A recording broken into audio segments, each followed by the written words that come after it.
I got the capacitor. Here's the Matsushita logo, Matsushita I like to call it. And there was a Nichicon that was in here. Took a lucky shot and was like, maybe the cap got cooked by the heatsink. And sure enough, it did. There's the electrolyte. There's no way in hell it's just this capacitor. There's the crusties. To replace that capacitor that leaked, this will be a miracle if this thing turns on. This is the plug, right? Yes. Oh my god! It worked!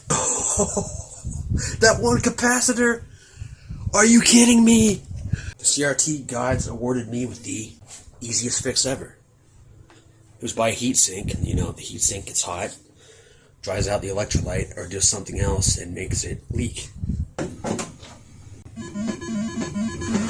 Oh, only one speaker because this thing's mono.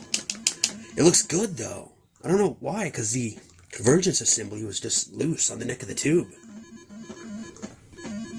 This was the exact same TV my grandma had, or my parents had, and it had an issue. I was just wishing it was that one. At least it has composite input. This looks great. Okay, it's on. Oh, it looks beautiful. I'd like to explain to the judge why I'm not there. It's grim. It looks cool on a CRT TV. Wow. That's just like, I'm still in shock that one capacitor fixed it. Yeah, the colors are amazing. When you see like neon lights on a CRT, for some reason it just looks better on there.